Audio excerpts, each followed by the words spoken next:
Hi friends, in this video let's take a look at the poetry analysis and do a reaction of Yesterday by the Beatles, one of the most popular songs ever.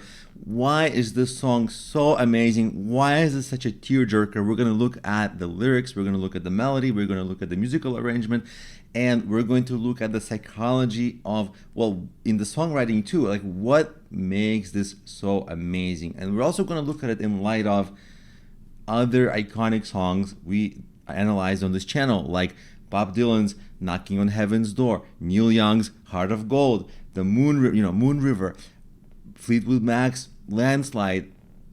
All of these songs, they had something relatable, a lot of ethereal, slightly abstract, but very relatable imagery, a lot to do with nature. Here in Yesterday, there's no nature, but there's like a time element, which is interesting. Yesterday is something you can't get back, something you can long for, something everyone can relate to.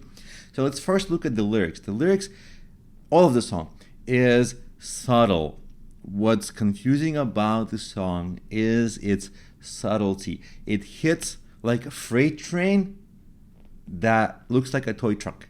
It's so gentle, and everything is delivered in such an understated way that you don't even understand why it's so amazing. At least that's been my experience for a long time.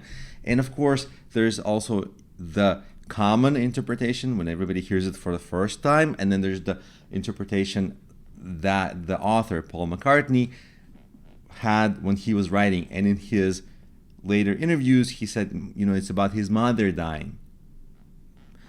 When listeners hear the song for the first time, the language is more likely pointing to a relationship, romantic relationship, which is how most people, I don't want to say misinterpret it, but interpret it the first time they hear it, which I think is also the more fun way to interpret it, because most people hear the song when they're really young.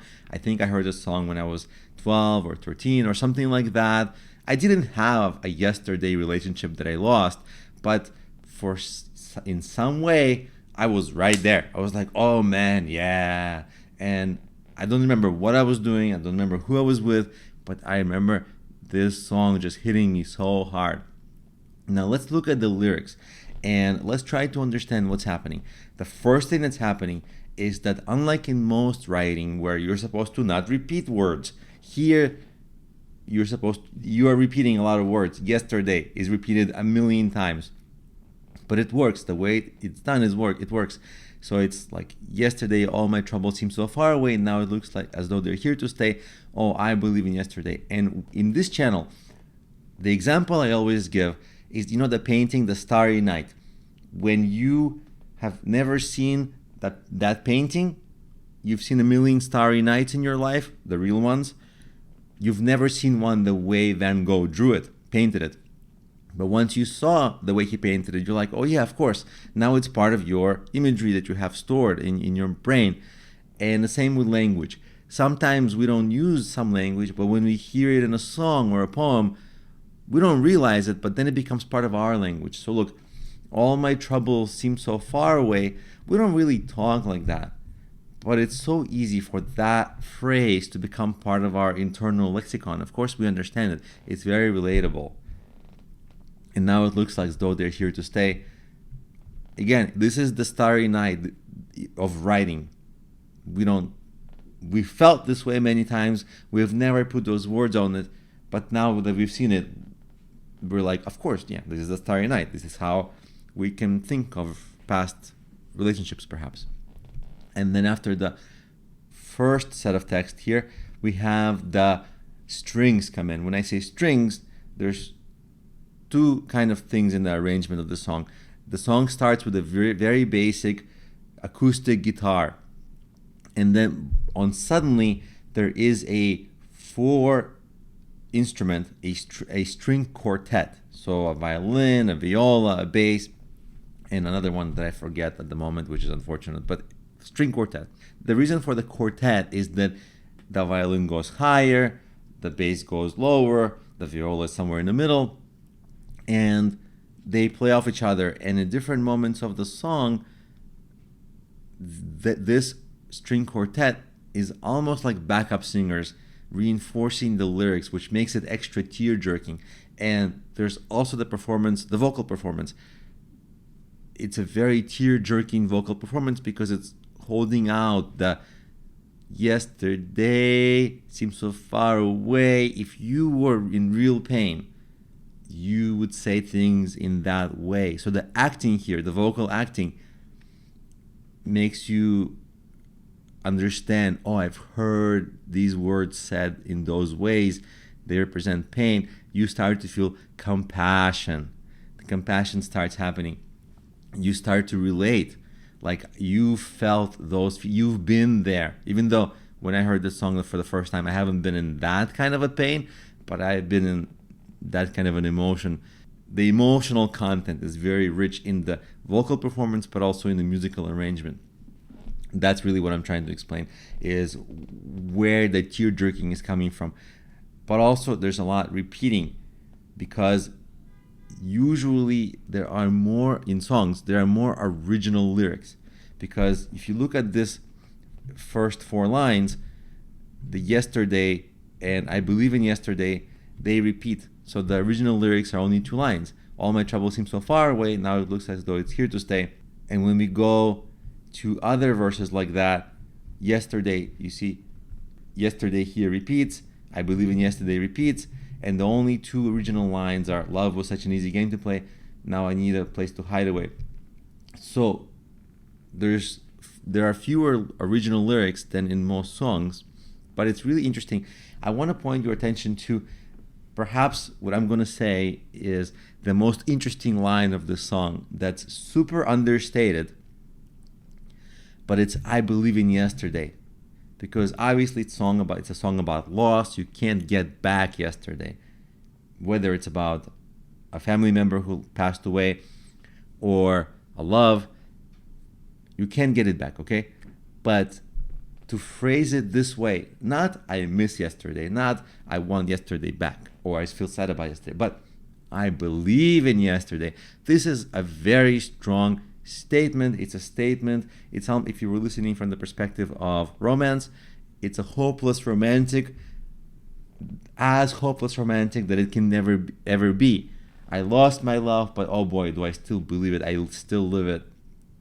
It's not here, but it's here. This is so hopeless romantic in a sense. And just the way it's subtle, the subtlety in the phrasing, just if you changed just a couple of words in how they are phrased, it would lose the meaning. But, oh, I believe in yesterday. That's a strong statement.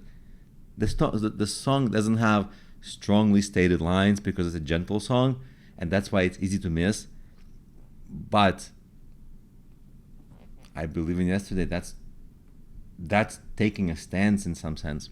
But in any case, just like with the other songs we looked at, there is this universally relatable thing, which is yesterday. Everyone's had a yesterday, and everyone's had a yesterday that they could have changed, but they can't change it, and now it's too late.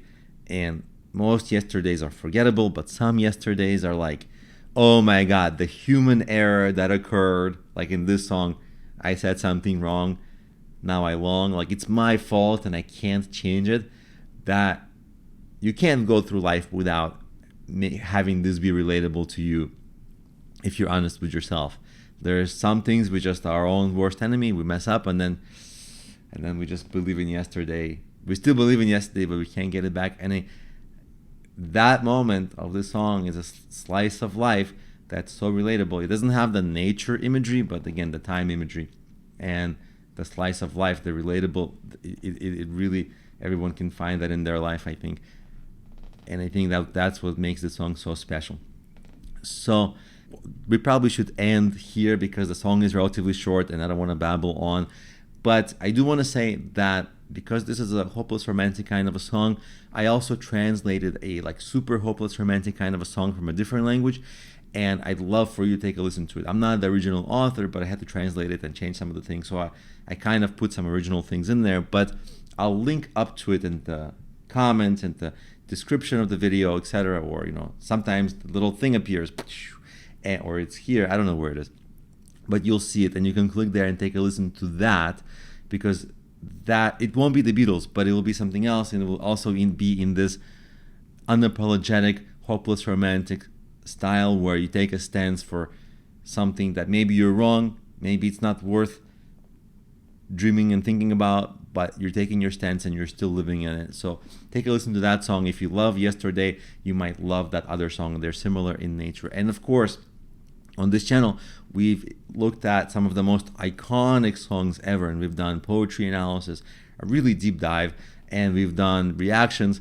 But I also have a lot of original songs of mine that I would just love if you listen to those, because that's why I write. And of course, everyone that listens to my stuff, I sincerely appreciate every listener. So I'll also link up to my playlist. You'll find it in the description of the video, and hopefully you'll check it out and let me know what you think. Hopefully, of course, you love it, and I'll see you in my next video.